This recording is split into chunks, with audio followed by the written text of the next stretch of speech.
Welcome to Paranormal Palace Radio, where truth equals reality, and truth is often stranger than fiction. Hello everyone, welcome to Paranormal Palace Radio. This is your host Royce, the Redneck Radio Man.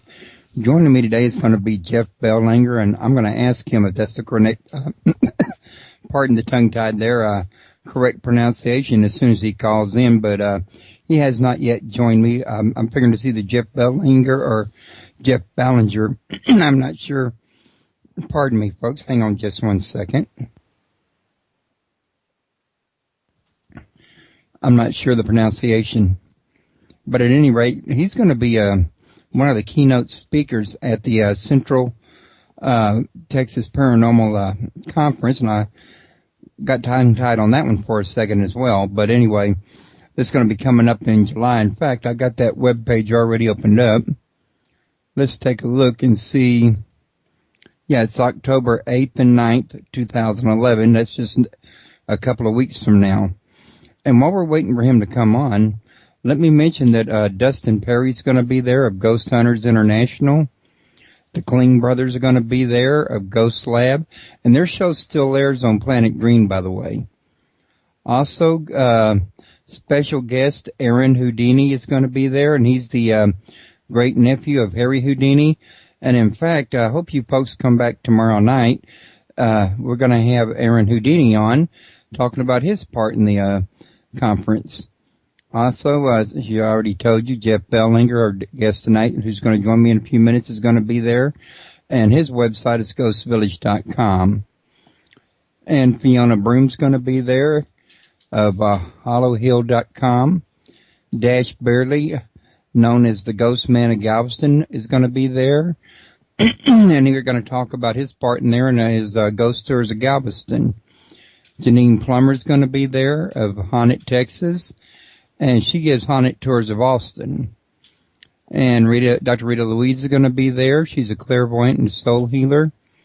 And, if y'all want to hold the line, I think that's my guest calling in now. Hello, Jeff. Hey, how are you, Royce? I'm doing pretty good. We're live on the air, and I was just telling my guest about some of the speakers that's going to be at the conference in Austin. I believe that's October 9th to the 11th. I just had it at the top of the page and told them.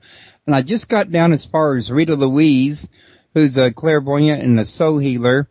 And she's also the host of Just Energy Radio. And special guests Andy Kopek and Michelle Brown of Boldly Go Research are also going to be there. So it's a pretty promising event.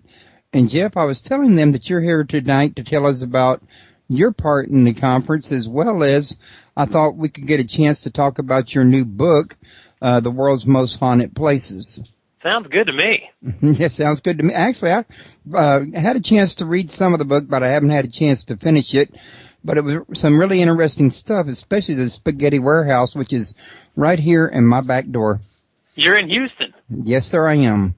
My goodness, I used to go to Houston 4 times a year, and there's another place, another favorite haunt of mine, because they also serve beer. It's La Carafe. Have you been there? No, but oddly enough, I was born and raised here. Janine Plummer was telling me about this place, and as I understand it, it's not really that far from the Spaghetti Warehouse, and it's probably just as haunted, if not more so. Yeah, no, it's Houston, first of all, there's no city, no state, no town in the world, really, that is immune from hauntings. If there's people that have been there, lived there, died there, that leaves a mark. And those marks turn into stories, and stories turn into legends, and people talk about this stuff. And so, it's a wonderful part of our culture, our history, our legend, our even our spirituality. And it's a great topic. It's a great way to explore a city is through the eyes of its ghosts. I would tend to agree with you, and it's definitely an interesting and a fun way to explore it. I was going to mention to you that you're not the only beer drinker around here. Well, actually, I'm not one anymore, but I did used to. Well, I've been to, like I said, I've been to Houston a bunch, and I know for certain I'm not the only beer drinker around. No. This Are you city's kidding me? full of them. I used to go down there and see a buddy of mine. He made his own beer and had enough guns to stock a small army, which I know doesn't narrow it down much there in Texas, but we would drink his beer and then shoot his guns in that order. And boy, I felt like a Texan. Yeah, I tell you what, they still shoot those guns every year at the New Year. Man, oh man, I got to get down there for one New Year one of these days. Yeah. Well, hey, listen, you might pass through here while you're en route to Austin and back. Yeah, I don't know where the plane's going. I'm just going to get on and see where it takes me. Oh, but, you're flying in. Yeah. Oh, I live up in New England. Oh, my goodness. You're traveling all the way from New England for this conference? Of course I am. I wouldn't miss it. You kidding? Texas. Got to get down there. Texas ghosts are they're bigger in Texas, aren't they? That's what I've heard. I've not actually seen a ghost myself, although we've had air conditioners that turned on when nobody was in the room and doors open and shut and things fall and stuff like that. Pretty much. I gotta be honest with you, Royce. My air conditioner goes on by itself too, but it's on one of those little fancy thermostats that tell it, when the temperature goes up, kick on. Oh no, this is one of those old turn down models, and it had to click 6 times to the right to get to the high switch where it was at. That sounds like an OCD problem, doesn't it? Just OCD? Click it 6 times and you get yes, obsessive compulsive disorder. Oh, okay. Click it 6 times before it shuts off. No, just me. Never mind. I digress. I'm a little punchy. It's been a real long couple of days, but no, I'm excited to get down to Austin and get to this conference. You go to these things, they're so much fun to attend. As I'm sure you know, you get to meet people that are fans of the subject. You make a lot of great connections. Just that part of it, that human interaction part, is just great. I wouldn't change it for anything.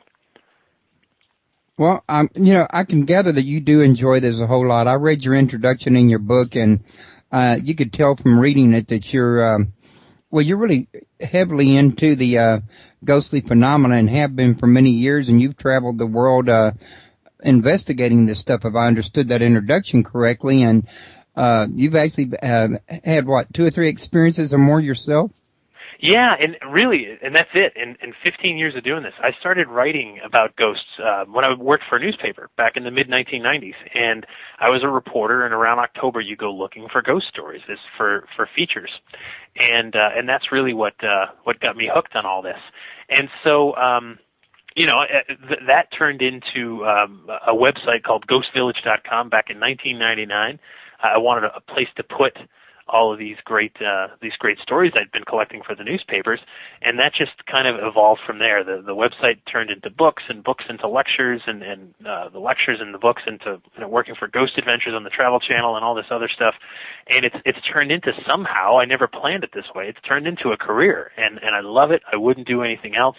Exploring the legends, the history, the who, what, when, where, why of the whole thing is just I'll never stop being so fascinated by this. It's an awesome topic, and I've really branched out too in recent years. I mean, I love ghosts. I love ghostly legends and stories, but I'm also very interested in other paranormal phenomena. I love the UFO stuff, the cryptozoology stuff, all of it. I mean, at some point you have to say, all right, am I in this or am I in this? And if you're going to accept one thing, you better look into everything. Well, yeah, you're going to be missing something if you don't, that's for sure. I'm at your ghostvillage.com website right now, and if you mouse over the library link, you can see your archives go all the way back to 2002. So you're looking at least 9 years worth of archives right there. Yeah, it's been it started as 6 web pages, and now it's over 50,000 pages of content if you include the message board. So you couldn't read it in a year if you tried to, but it's really, I'll take credit for starting it, but it's become a global community of people from all over the world who share their experiences. They share their thoughts and opinions on the subject, and we've always welcomed all sides of it: the skeptical, the religious, the folklore, the legend, the investigative, the scientific, everything in between. It's just because who knows? I mean, I don't have the answers, and if you don't have the answers, I think you owe it to yourself to look at a subject from all angles. Yeah, I was reading in your introduction that you welcomed skepticism like that, and I thought that was a wonderful thing because there's growth through skepticism, in my opinion. Sure, but sometimes too, like I've noticed over the years, there are people, and these are people who call themselves. It's almost weird. They're like professional skeptics. At some point, you realize they're not really skeptics. They're operating from a devout belief system, often called atheism. And atheism is a belief system. It's as rigorous as Christianity or Judaism or any other. And it forces you to speak from a belief system, to say it can't. I don't believe it, therefore it can't be so. Which is just belief, and that's okay. Belief is powerful. Belief is good. Who knows? Who knows what happens after we die and what comes next and all that fun stuff. But if you're going to call yourself a skeptic, I think you need to be open to possibilities. You can't say the Indian Ocean doesn't exist because you've never seen it. I mean, lots of other people have. Right. So, it seems kind of egocentric and conceited to say, it doesn't exist to me. I've never seen the Indian Ocean, therefore it cannot exist. Well, yeah, and there's a fine line between a debunker and a skeptic. A skeptic is somebody that, has a healthy, amount of questioning for everything that comes across this table instead of the one that buys into everything. And a debunker is one that just says, well, my Bible says this can't be real, or this says this can't be real, or science says this can't be real, therefore it can't be, without checking out anything beyond what they've already heard. Yeah, of course, right. And I'm not knocking any of those belief systems. By all means, lots of people take great comfort in it. It enriches their lives in lots of ways. And hey, I understand. Even the paranormal can become a belief system to some degree. I realized years ago I was out on a paranormal investigation. I was tagging along with a ghost hunting group. We're out in this cemetery in the middle of the night, and we've got EMF meters beeping, and we're taking pictures of orbs, really moisture and dust in the outside. And I realized, I went, wow, these people are at church. They're getting their spirituality out here. They couldn't find it in a religious institution. They couldn't find it in a mosque or synagogue or church. They found it in a graveyard with an EMF meter. And you believe the place to be haunted, your EMF meter spikes, and your beliefs are then validated. I'm not saying that ghosts always trigger EMF meters. I'm not saying they don't either. The jury's out with me. However, I will say that I realized that belief and spirituality can never be removed from the discussion of ghosts. And like I tell some of my friends that research this stuff and talk about it, for conferences and things, and you would never want to remove the campfire from the ghost story. You can't. You always have to have that tradition, because the story is always part of it. The reason any ghost hunter ever went anywhere, any TV show you've ever seen, any of that stuff, is because first and foremost you heard a story that gripped you in your soul somewhere, that stirred you, and you said, I got to go check this out. Yeah, I've heard of those kind of stories myself. I've had many of them I wanted to go check out, including the Spaghetti Warehouse. And, I saw you mention in here that there were tours at the Spaghetti Warehouse, and I'm not sure which tours you're referring to, because I know that Senator Lords normally hosts ghost tours there, but I'm not sure if anybody else does or not.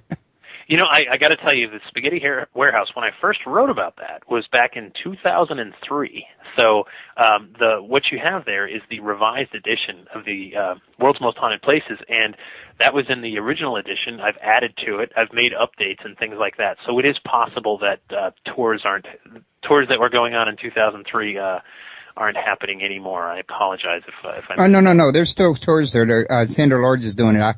I don't know who was doing it back then. It might have been her then, too.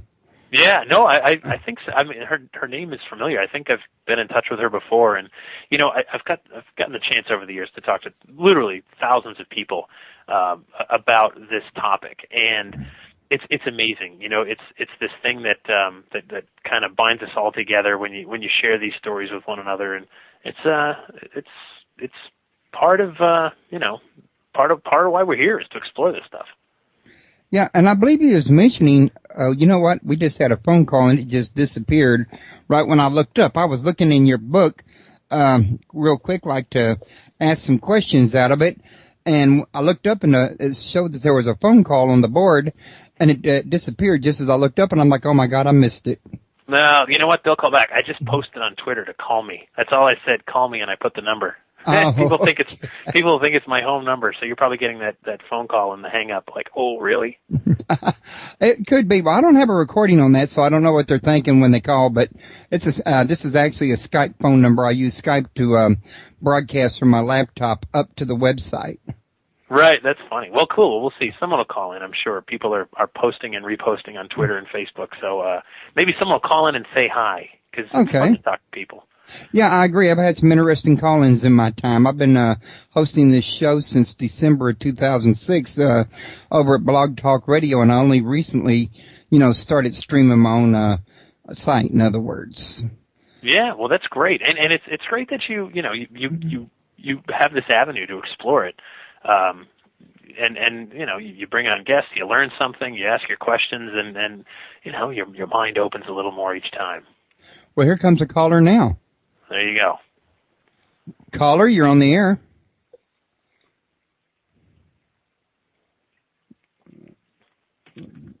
Well, did the call take? I clicked on her to add the conversation. Yeah, it shows that she's on. Caller, you're on the air. Can you hear? Too bad. Well, it's showing that she's on, but some odd reason she can't seem to hear the call. I bet it was someone great, too. Or he can't, she or he. I might have said that the wrong way. I don't know what happened. Maybe they were having difficulty on their end, or maybe Skype had a glitch in it. You know how that goes. Yeah, sure, that can happen. But anyway, hopefully people keep trying. We'll get someone on here. Well, here comes another one. Let's try this again. Caller, you're on the air. Who is this? Who is this? This is Royce, and you're talking to Royce, and Jeff Belanger's with me. Is that pronounced Belanger, Jeff? I pronounce it Belanger, but just don't call me late for dinner. You can call me Jeff, Royce. We're good. Okay. Who's this? Who's calling? This is Julie. Hi, Julie. Oh, Julie. I know Julie. I was intrigued. How are you? I'm good. How are you? I'm good. Do you have a question? Because you're live on the air. There's literally 7 billion people listening to you right now. Every human on the planet. I was going to say that's more people than are actually in the world. Yes. There's unborn children listening to you right now. Go. No, I don't have a question. I just had morbid curiosity to see where this number was going to bring me. Well, thanks for calling. So I'm useless for you. I'm sorry. Well, good call. Okay. Thanks, Julie. Right. Thanks for saying hi. Have a good night, guys. Bye. You too. Thank you. Bye-bye. I take it you know her? Yeah, no, Julie goes to lots of the conferences and stuff, and it's funny. I guess, let me be perfectly honest. I didn't post a lot of information. I just said, hey, call me, and I put your call-in number. And so I'm sure lots of people think it's a personal phone of mine, so it's probably going to be some awkwardness. But I think that's kind of funny. Well, yeah, it is, and humor's always a good thing. Yeah. No, can't take it too seriously. You'll go crazy. Well, I think I just accidentally called her when I was trying to disconnect the line. Goodness gracious.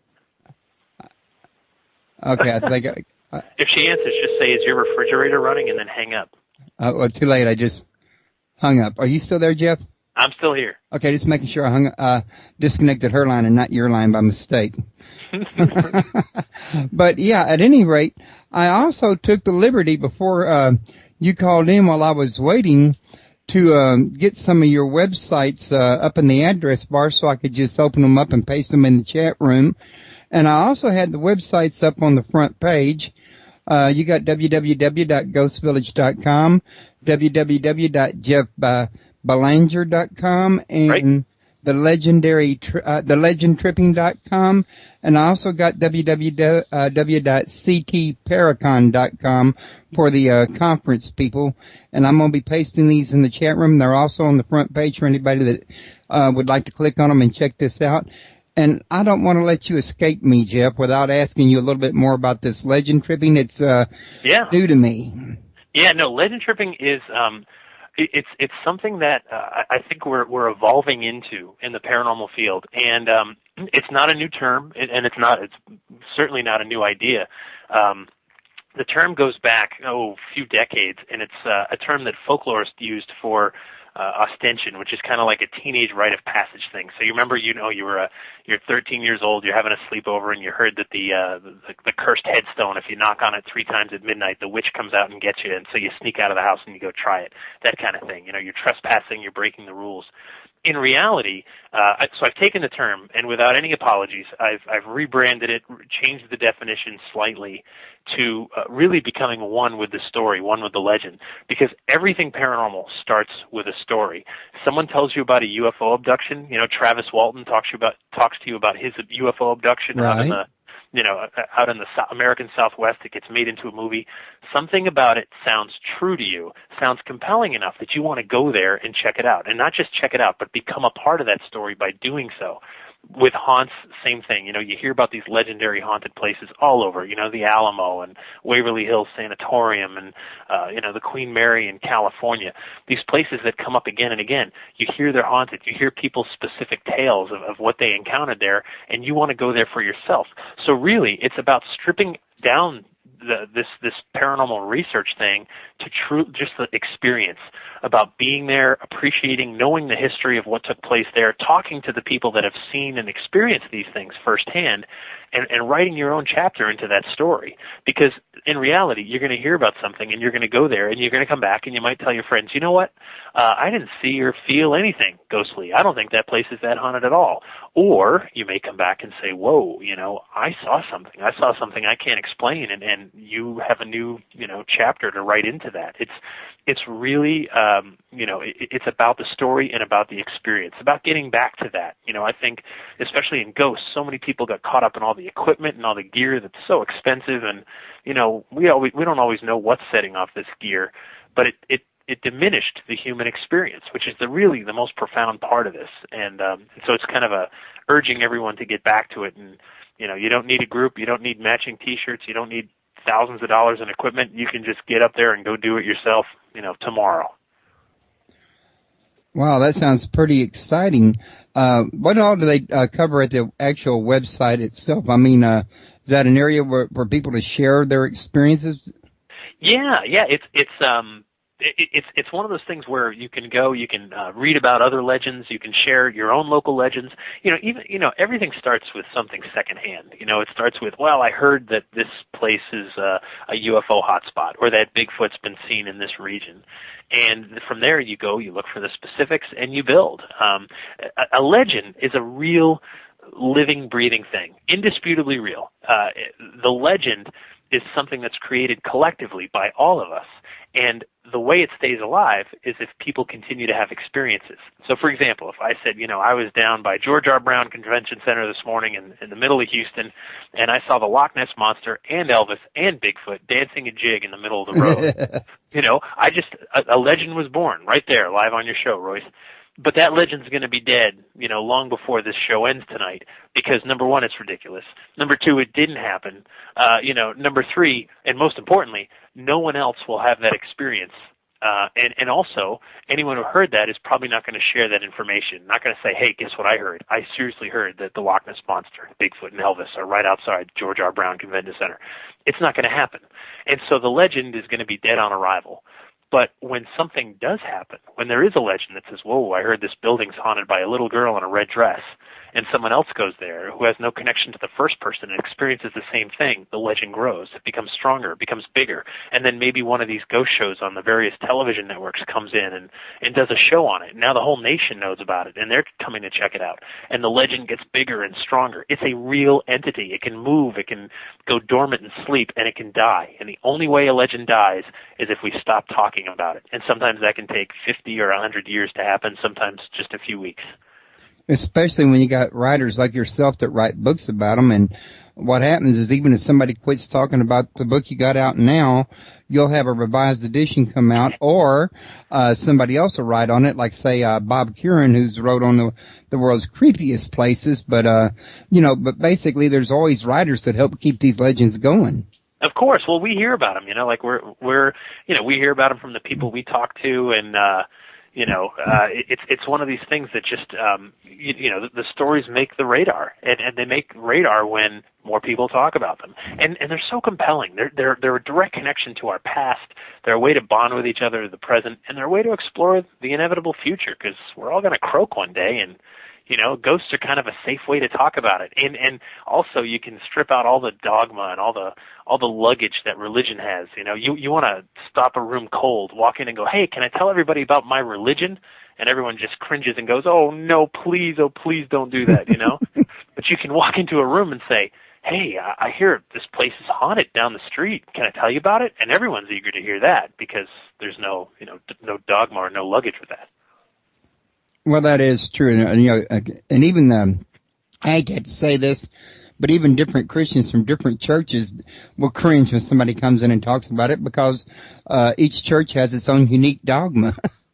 Yeah, it's of course they do, and it's really it's something, and you realize too that it's too bad that lots of religious groups don't get along and things like that, because at the end of the day, we're all heading down the same road. Every single human being on this planet is going down the road, and at the end of the road is death.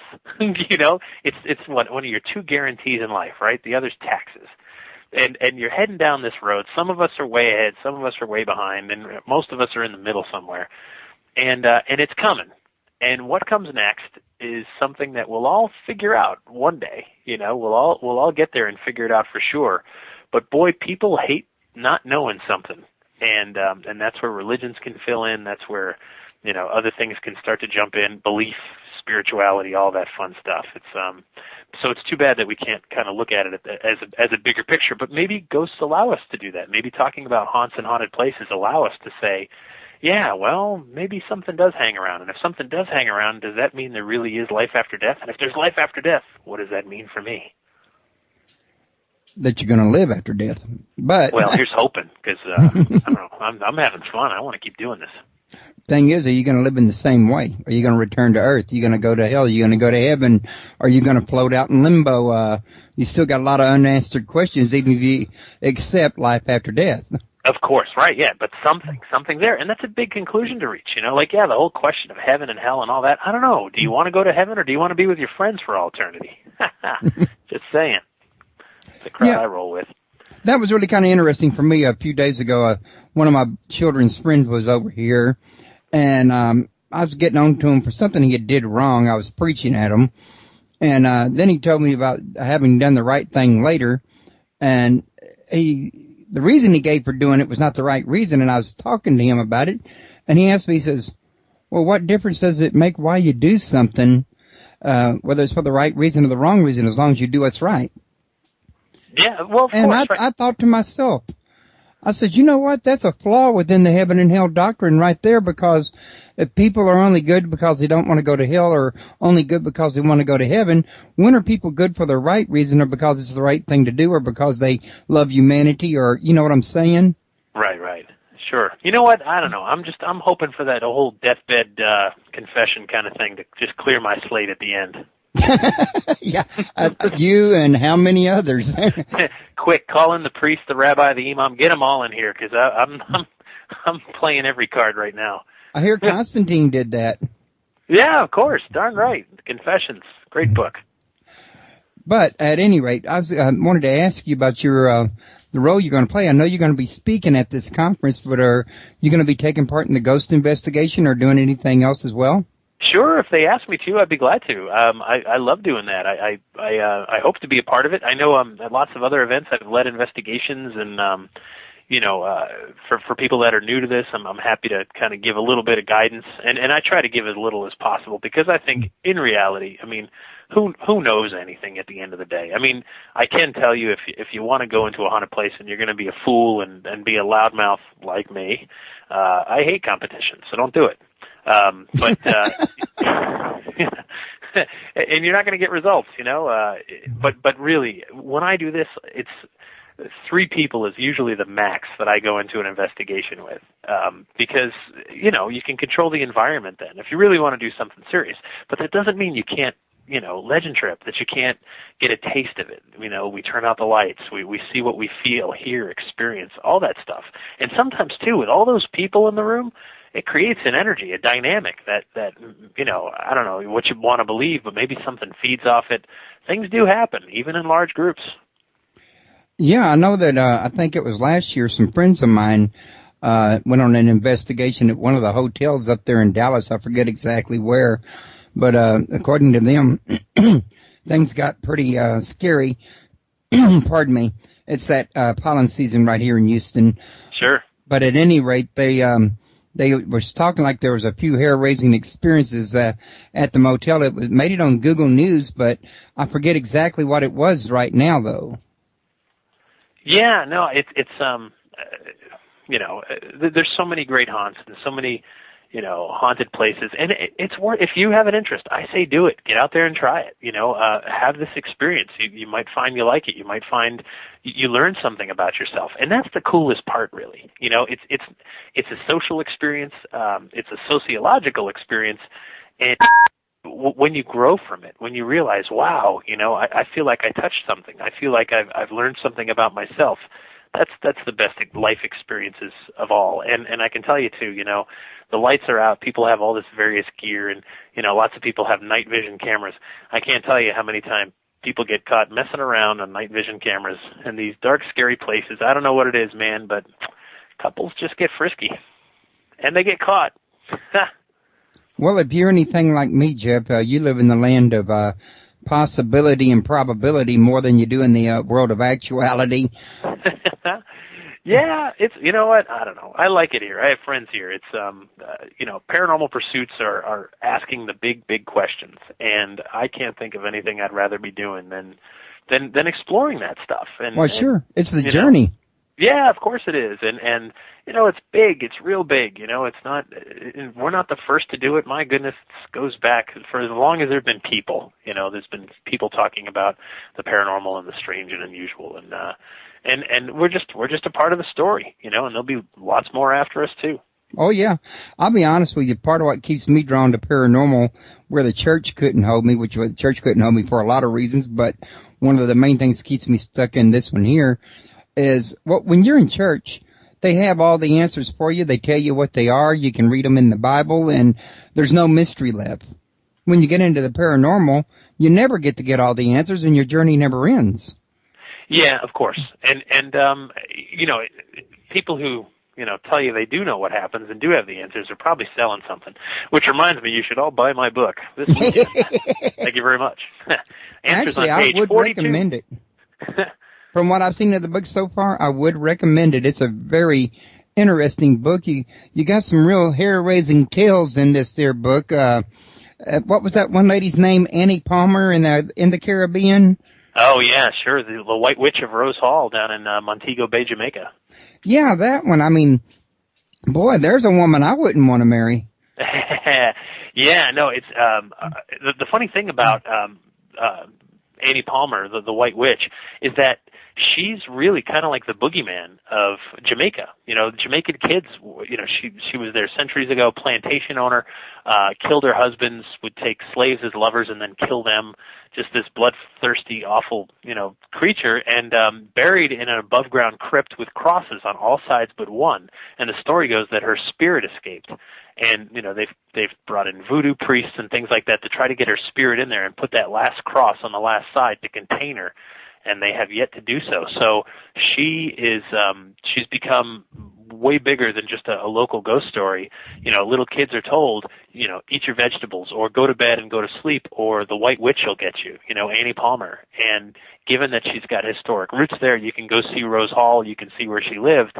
That suddenly becomes very real to a child. It becomes a very real threat. The boogeyman is just this generic thing here in this country, but Annie Palmer, that monster's got roots. She really existed. She sounded a lot worse than Marie Laveau. Yeah, well, Marie Laveau is just a voodoo queen in New Orleans. Come on. You never know when you need a little juju, a little gree-gree. What are you going to call? Well, I heard some legends about her being a killer, but maybe those are just legends. Well, yeah, it's when someone practices something that is outside of, your belief system, that's as old as the hills. You call them a witch. You call them a monster. I mean, think about the Puritans in Salem in 1692. That's very true. In that case, that was mainly a land grab and politics as opposed to actual witchcraft. But the reality is, if you practice something spiritual that doesn't look like what the rest of us do, you're a witch. Yep, that's very true in the eyes of certain parties. Oh, we got a call coming in. Let's go ahead and see who this is. Caller, you're on the air. Come on. Talk Hello? to us. Breaker Caller? 19. Breaker. I think he went breaker. Was that you? That was me. Oh. Well, maybe he's bashful. Or she. Or she. I don't know. A minute ago I kept wanting to say she. Now I keep wanting to say he. Are you psychic? I don't know. I knew you were going to say that. Kidding. I have no idea. How many fingers am I holding up? 3. You're wrong. It's none. I was too lazy. Oh, hey, that proves I'm not psychic. Yep, done. Well, good. We can move on. But I was going to say, I noticed when reading your book, one of the things I did like about it is you put the contact information you had underneath the pictures of all these. If it was a phone number, you gave that. If it was a web address, you gave it. If it was both, you gave both. Whatever you had, you make it easy for people to contact these if they want to, make an arrangement to go on a tour or, set up an investigation or ask questions or whatever. You gave them everything they need to contact everybody. Yeah, well, I wanted to stick to mainly places that the public can actually go to. I think it's kind of a tease to talk about, well, there's this amazing haunt and all this incredible stuff happens, but it's a private residence and I can't even tell you where it is. You can never see it or go there. Because then suddenly people might accuse you of making stuff up, which is not a good thing in my business. So, I wanted to stick to public places and here's the reality. The ghost stories come from places where there are people who live or work there. If there's no people, there will be no ghost stories. It's like if the tree falls in the woods and no one's there to hear it, does it make a sound? The answer is, who cares? Right? The answer is, it's irrelevant if it makes a sound or not because no one's there to hear it. So no one's there to report. So ghosts might be haunting the heck out of some building, but if there's no people that work there, that live there, that go by there and see them, we're never going to know. So we need people, we need history, we need backstory, we need witnesses, and we need some kind of phenomenon that continues over time. Okay, Jeff, I just clicked a line while you were talking before I lost the call because it was flashing. Caller, are you on the air? Yes, I am. Okay. Hey, welcome. Hey, Jeff. This is Noah. I follow you on Twitter and Facebook, and I've been looking at your new book, and you talk a lot about haunted places. I was wondering, what's your experience with haunted people, and do you think there is such a thing? Haunted people? Yeah, sure. I know there's an old saying, that places aren't haunted, people are, which I think is incorrect, and the evidence completely, shatters that because there's locations that have similar phenomena that get reported again and again over great periods of time, which means it's at the place and not the people. But there are people, I do accept that there are people that seem to be haunted, that seem to have, things following them, although I would be more inclined to believe that those people are probably more sensitive than others. And these ghosts might be everywhere, but some people are seeing them and people like myself are not, quite so often. So I would think that in most cases you're just dealing with someone who is sensitive and seeing these things, and I'm sure it can be quite frightening to someone who doesn't understand it, or a lot of people don't. As cool as we think it is, a lot of people don't want to see ghosts. That's not very comforting, especially when you get out of the shower, which is exactly where I was haunted. I'm like, man, dude, I'm changing here. My God, let's bring the exorcist in there. Just keep him out of the bathroom. That's all I ask. But yeah, I don't know. Do you think you're being haunted, Noah? Do tell. Share with the group. No, actually, I don't think I'm being haunted. But with all the increased interest in exorcisms and the whole demonology aspect of the paranormal, I was kind of wondering where you were with that. Yeah, actually, there's so many demonologists now that I've decided I'm a Satanologist. And I won't get out of bed for anything less than the big dog. So if you've got those other demons, you can call the other guys. I have no interest at all. But when you've got the big dog himself, you call in the Satanologist, and I will be there. Sounds good, Jeff. Thank you so much. All right, take care, Noah. Bye-bye. Thanks for calling in, Noah. Yes. Satanologist extraordinaire. I'm ready. I got to tell you, he caught my interest because I never really thought about it before. But my understanding of this from the time I've spent studying paranormal phenomena and my time in the church is that there's actually a difference between a demon possession and a person being haunted. Sure. And there's also if you talk to my true demonology friends, and I do have them, I'm not just mocking them, although I do mock them, but also to their face. There's different levels. There's attachment, there's oppression, and then possession is the worst, the full on. So they tell me, where it's everything from just an influence in a person's life to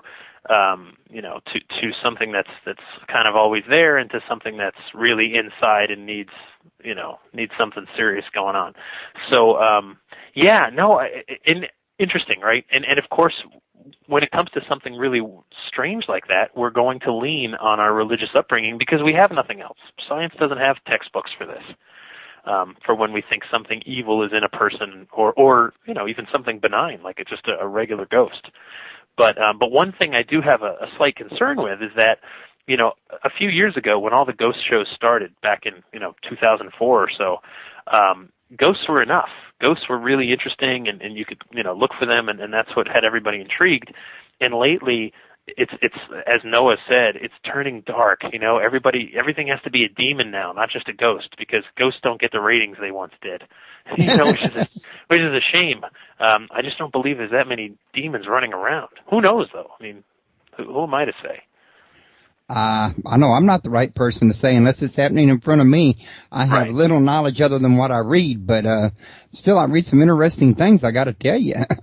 Yeah, no, of course. And the other thing, too, that people don't like to talk about, especially when it comes to the paranormal, is that a lot of this comes down to the perception of the witness. The witness, the person going through the event, is the single most important person in the whole equation.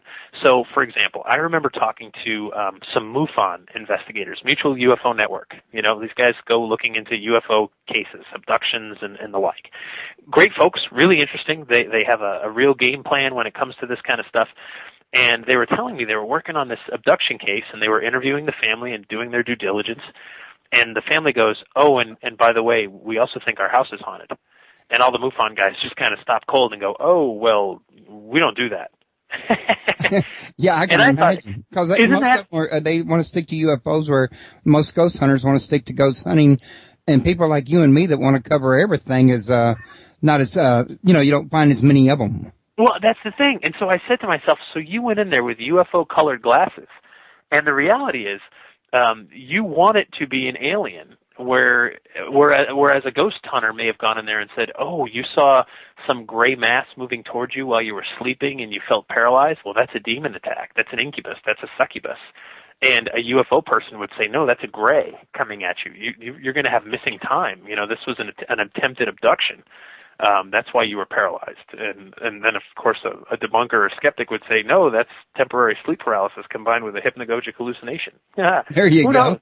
Yeah, and the reality is, the person who's right, the one person who's correct, the witness. One that didn't say anything. Yeah, right, yeah. No, the witness, because the witness experienced something profound that shook them to the core, and they reached the conclusion. Maybe they read UFO books and said, yep, it's a gray, it's an attempted abduction.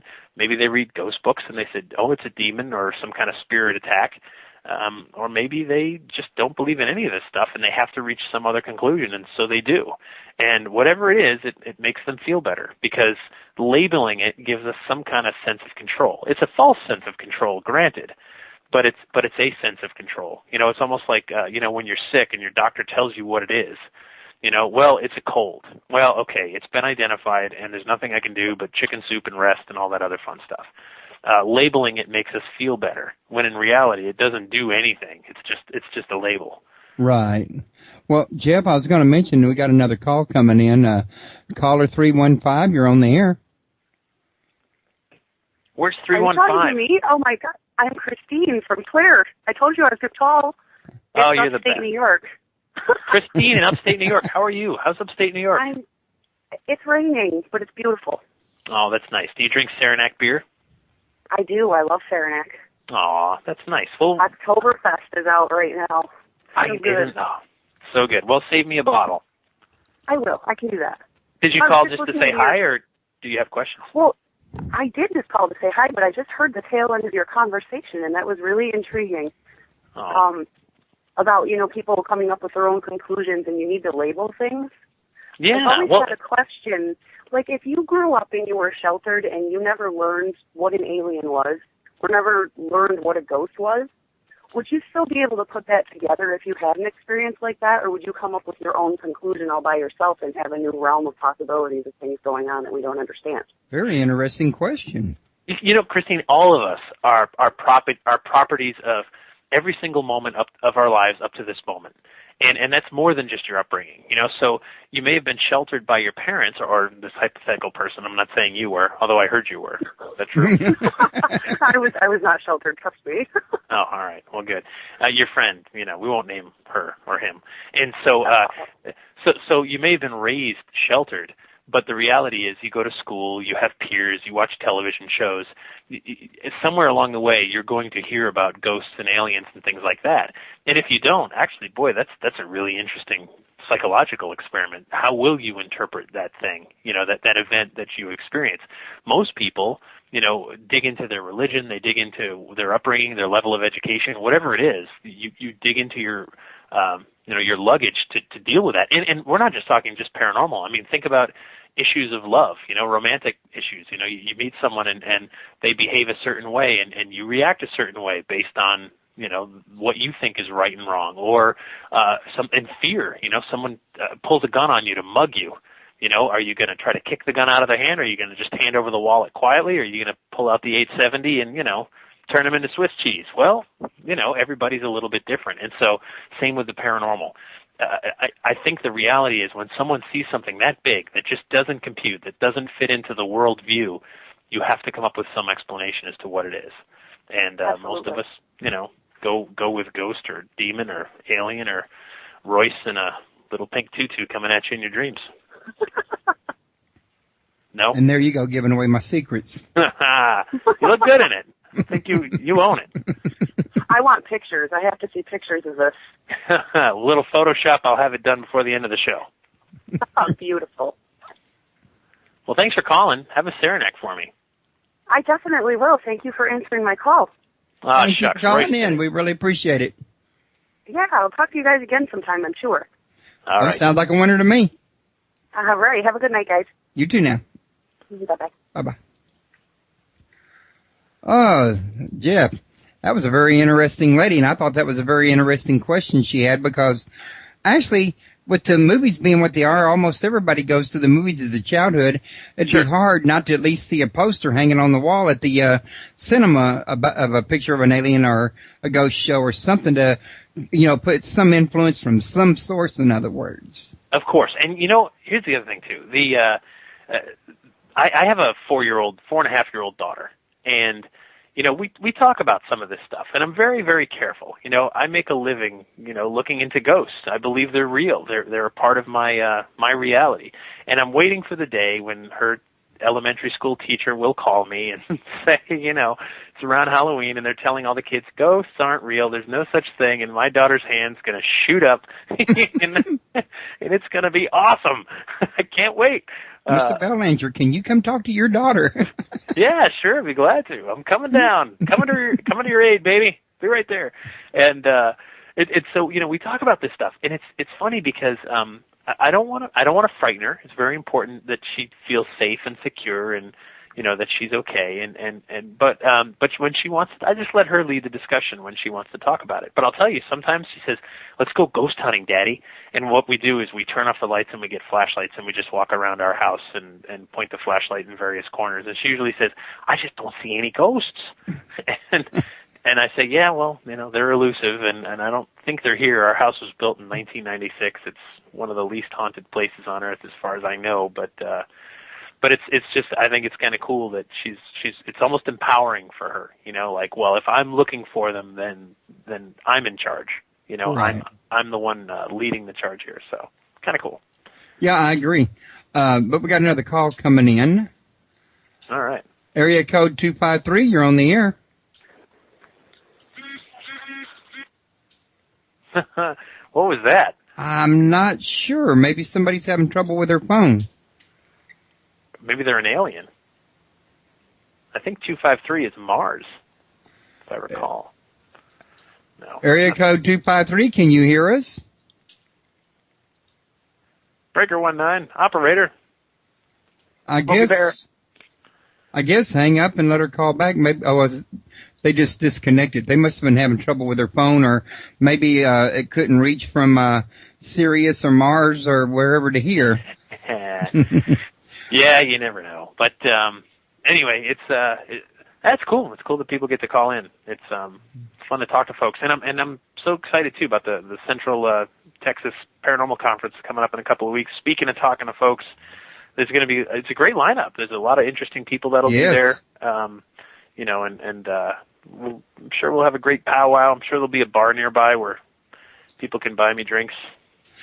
I tell you what, I'm the South Texas director over at United Paranormal International, the Southern Texas director, and I got wind over there about this conference. I didn't even know what was going on until somebody posted over there, and they suggested that some of the people in the Texas area meet at this Austin event.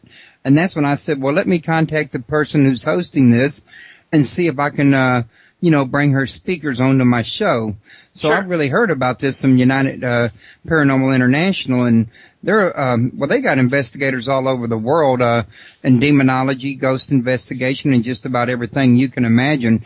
And I throw a plug out there for them every now and then when I can, for the fact being I think it's a useful tool for people, since so many places are really, they're hemmed into their state or a radius around their state, and few people have gathered the investigators from all around the world onto one site, in other words. Sure. Yeah. No, I think it's great that people do look into this. We have to look into it because it's not going away. It's become part of popular culture. It's become somehow cool and trendy, which is just weird. Like I was used to being on the fringe. I was used to being mocked for this stuff. I almost wore it like a badge of honor, and now it's somehow interesting and cool, and people want to talk about it, and you go, wow, where were you, 10 years ago, when I was being shunned at dinner parties and things. I know that feeling. Yeah, well, hey, whatever. We all got to stick together. I don't want to fit in, The coolest people never do. But the reality is that, if we're going to look into this stuff, if you're going to be in for a dime, maybe it's time to be in for a dollar. If you can't just go at it from one angle. You can't just go at it from it's a UFO, it's an alien, it's a monster, it's this, it's that. If we start with the legend, and legend does not mean made up story, not true. It doesn't mean that at all. It just means that whatever it is has grown bigger than itself. And there are living legends, there are sports legends, musical legends. Tiger Woods was his legend was so big he crumbled under the very legend. He crumbled under that. He couldn't handle it, and imploded, and is now, we all saw what the result of that was. So the legend, if we start there and then try to pick it apart and try to get all the way down to the very roots, to that first person witness, to where it happened, why it happened, put it in the context of the life of the witness, put it in the context of the location, we'll start to learn something. We'll start to get somewhere. Which I know there's people like David Roundtree that's approaching the investigation from a scientific angle, and I wish him all the best.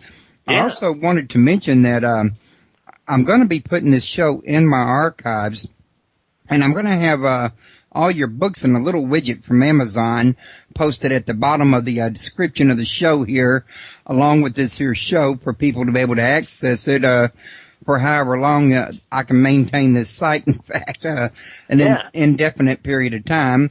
So you're going to be listened to for years to come, because I don't plan on going anywhere soon. Well, sounds good. So why don't you tell me, before you we wrap for the night though about your show that you host. It's did you say it's the Oddity Hour or something like that in the 30 email? odd minutes. 30 odd minutes. I got that wrong, and I apologize. No, that's all right. 30 odd minutes. Yeah, in fact, the reason I was a minute or two late tonight is because we were filming our show, and I had to get back from the studio. It's a show we've been doing for 2.5 years now, and it's a video show. It's on cable TV. It's on the internet, and we have a lot of fun. It's live, and we talk about all kinds of paranormal topics, and we try to have a little fun with it. Our tagline is, if the truth is out there, we will find it, but only by sheer accident. And just kind of take the subject seriously, but not ourselves so much. And it's great fun. We get guests on from all over the world. We have them on via video, video connections. We have them in the studio, and we get to see the evidence. All these paranormal radio shows are great. You get to have these awesome discussions, but often, the evidence is visual. And so in our show, we can show it. We can show the pictures, the video clips, and people can watch it for free at 30oddminutes.com. You can download it for free on iTunes. You can watch it on, various cable systems all over the United States. And it just keeps growing. And we're having fun. Our fans are oddballs. We love them. And we're just going to keep doing it until it's not fun anymore. Until it's not fun anymore. I like that. Yeah. Well, something like that never stops being fun. Yeah, of course. I mean, why do you do your show? If you hated it, I imagine you'd stop, right? Pretty much. I got to tell you, I meet some of the most fascinating people doing this show, and people that have so much to offer, so much to say. There's so much to learn, and you're always hearing something new, and that just keeps the interest going. Sure, and then you talk to people like me too. Well, you got a lot of new to offer, too. Actually, I thought about trying to reach you 2 years ago. But I didn't have your contact info. I think I sent an email from your Jeff Ballinger website, but I never heard back. Oh, shoot, I stink. I'm sorry. No, it probably it could have went to a junk folder. You know how these automated junk folders work, especially for like AT&T or Yahoo's. Theirs pick up almost anybody and send them whether they belong there or not. Yeah. No, I hear you. No, it's fun. It's fun doing this. It's fun that people even want to talk to you. I mean, how cool is that? Shoot, But the reality is, I've been doing this a long time. I've been doing this for 15 years now, as far as publicly out there, investigating the paranormal, publishing my findings in newspapers and magazines, and I love it. I truly love the pursuit, and I've really grown to love the people that are doing it. And you're truly a busy man. Oh my God, I know, and October is just is brutal, which is great. It's better than not being busy. I've got 20 lectures in October alone, and I'll be in Chicago this weekend, and then Central Texas the weekend after, and Massachusetts the weekend after that, and doing schools and libraries and colleges all in between, and it's awesome. It's a great way to see the country. If you're into the paranormal, it's a great way to stop being a cheesy tourist. Go to a city, and instead of looking for the local T-shirt company to buy some cheesy T-shirt, ask the locals where the haunts are. What place is haunted around here? You suddenly stop being that cheesy tourist, and you become interesting, because all legends are local. They belong to a location. They belong to a community who will let you in and tell you about it if they trust you, if they think you're worthy. And when you bridge that gap, when you break in and say, hey, I'm not judging you, I'm just really interested in what you have to say and something that's unique to this location, you're going to get invited to dinner right after that. I mean, you've now bridged lots of gaps, and it's a real bonding experience. It's a great way to go. Yes, it most certainly is. And, another thing people can do is, like I say, get a copy of this here book, The World's Most Haunted Places, and that'll give you a list of places all around the world. So no matter where you're at, you're likely to find one that's close to you, and you can learn a little something about it before you actually go out there or actually contact the people. They say forewarned is forearmed, and it's better than going in blind. And there's other people that make these same types of books with different places as well. I mean, I don't think anybody can really cover each and every one, at least not without taking several years to do it.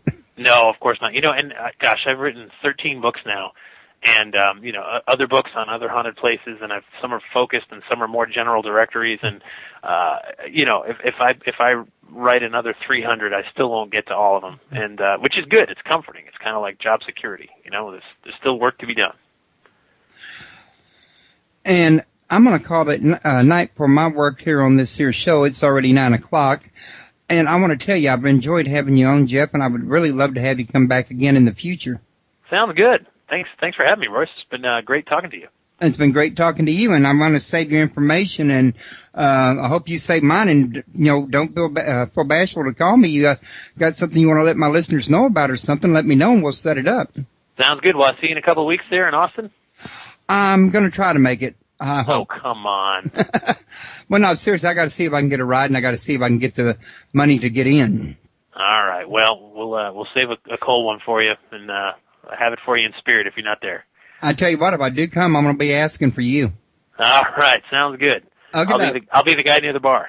Sounds like a winner to me. And folks, don't forget to come back tomorrow night. I'm going to be having Aaron Houdini on, and we're going to talk about his part in that. And it's going to be a fascinating evening once again, if I quit stuttering. All right, Jeff, thanks a lot. You have a good one. Thanks, you too. Bye-bye. Bye.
Especially the Spaghetti Warehouse, which is right here in my back door.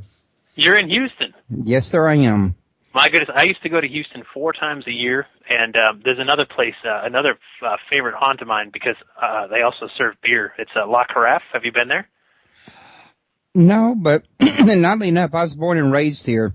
Janine Plummer was telling me about this place, and as I understand it, it's not really that far from the Spaghetti Warehouse, and it's probably just as haunted, if not more so.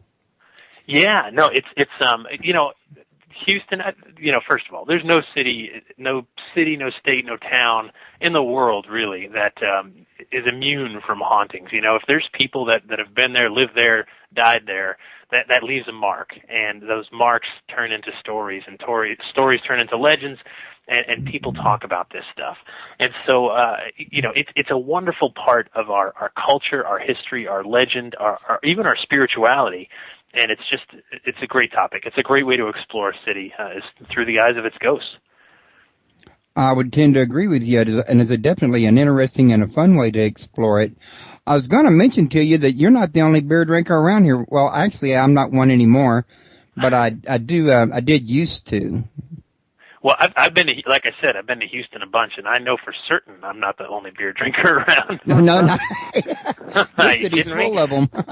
I used to go down there and see a buddy of mine. He made his own beer and had enough guns to stock a small army, which I know doesn't narrow it down much there in Texas, but we would drink his beer and then shoot his guns in that order. And boy, I felt like a Texan. Yeah, I tell you what, they still shoot those guns every year at the New Year. Man, oh man, I got to get down there for one New Year one of these days. Yeah. Well, hey, listen, you might pass through here while you're en route to Austin and back. Yeah, I don't know where the plane's going. I'm just going to get on and see where it takes me. Oh, but, you're flying in. Yeah. Oh, I live up in New England. Oh, my goodness. You're traveling all the way from New England for this conference? Of course I am. I wouldn't miss it. You kidding? Texas. Got to get down there. Texas ghosts are, they're bigger in Texas, aren't they? That's what I've heard. I've not actually seen a ghost myself, although we've had air conditioners that turned on when nobody was in the room and doors open and shut and things fall and stuff like that. Pretty much. I gotta be honest with you, Royce. My air conditioner goes on by itself too, but it's on one of those little fancy thermostats that tell it, you know, when the temperature goes up, kick on. Oh no, this is one of those old turn down models, and it had to click 6 times to the right to get to the high switch where it was at. That sounds like an OCD problem, doesn't it? Just OCD? Click it 6 times and you get yes, obsessive compulsive disorder. Oh, okay. You know, click it 6 times before it shuts off. No, just me. Never mind. I digress. I'm a little punchy. It's been a real long couple of days, but no, I'm excited to get down to Austin and get to this conference. You go to these things. There's so much fun to attend. As I'm sure you know, you get to meet people that are fans of the subject. You make a lot of great connections. You know, just that part of it, that human interaction part, is just great. I wouldn't change it for anything. Well, you know, I can gather that you do enjoy this a whole lot. I read your introduction in your book, and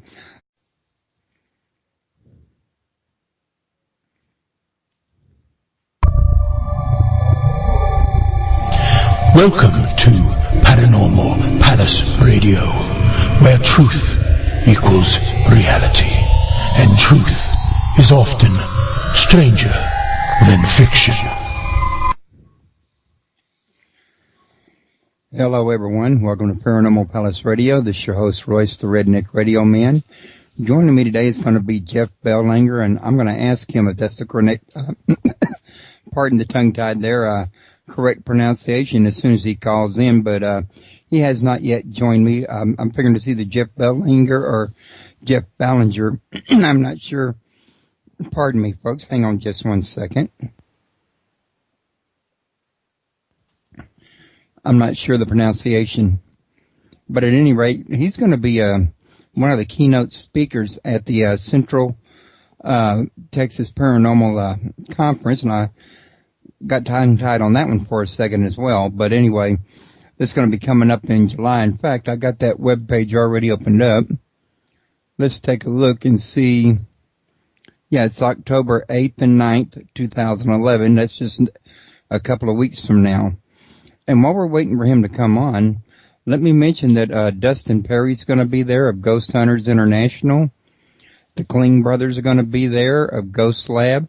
And their show still airs on Planet Green, by the way. Also, special guest Aaron Houdini is going to be there, and he's the great nephew of Harry Houdini. And in fact, I hope you folks come back tomorrow night. We're going to have Aaron Houdini on, talking about his part in the conference. Also, as I already told you, Jeff Bellinger, our guest tonight, who's going to join me in a few minutes, is going to be there. And his website is ghostvillage.com. And Fiona Broom's going to be there of hollowhill.com. Dash Barely, known as the Ghost Man of Galveston, is going to be there. And we're going to talk about his part in there and his Ghost Tours of Galveston. Janine Plummer's going to be there of Haunted Texas. And she gives haunted tours of Austin. And Dr. Rita Louise is going to be there. She's a clairvoyant and soul healer. And, if y'all want to hold the line, I think that's my guest calling in now. Hello, Jeff. Hey, how are you, Royce? I'm doing pretty good. We're live on the air, and I was just telling my guest about some of the speakers that's going to be at the conference in Austin. I believe that's October 9th to the 11th. I just had it at the top of the page and told them. And I just got down as far as Rita Louise, who's a clairvoyant and a soul healer. And she's also the host of Just Energy Radio. And special guests Andy Kopek and Michelle Brown of Boldly Go Research are also going to be there. So it's a pretty promising event. And Jeff, I was telling them that you're here tonight to tell us about your part in the conference, as well as I thought we could get a chance to talk about your new book, The World's Most Haunted Places. Sounds good to me. Yeah, sounds good to me. Actually, I had a chance to read some of the book, but I haven't had a chance to finish it. But it was some really interesting stuff. You could tell from reading it that you're really heavily into the ghostly phenomena and have been for many years, and you've traveled the world investigating this stuff, if I understood that introduction correctly. And you've actually had, 2 or 3 experiences or more yourself? Yeah, and really, and that's it. In 15 years of doing this, I started writing about ghosts when I worked for a newspaper back in the mid-1990s. And I was a reporter, and around October you go looking for ghost stories for features. And that's really what got me hooked on all this. And so, that turned into a website called ghostvillage.com back in 1999. I wanted a place to put all of these great stories I'd been collecting for the newspapers, and that just kind of evolved from there. The website turned into books, and books into lectures, and the lectures and the books into working for Ghost Adventures on the Travel Channel and all this other stuff. And it's turned into, somehow, I never planned it this way, it's turned into a career, and I love it. I wouldn't do anything else. Exploring the legends, the history, the who, what, when, where, why of the whole thing is just I'll never stop being so fascinated by this. It's an awesome topic, and I've really branched out too in recent years. I mean, I love ghosts. I've loved ghostly legends and stories, but I'm also very interested in other paranormal phenomena. I love the UFO stuff, the cryptozoology stuff, all of it. I mean, at some point you have to say, all right, am I in this or am I in this? And if you're going to accept one thing, you better look into everything. Well, yeah, you're going to be missing something if you don't, that's for sure. I'm at your ghostvillage.com website right now, and if you mouse over the library link,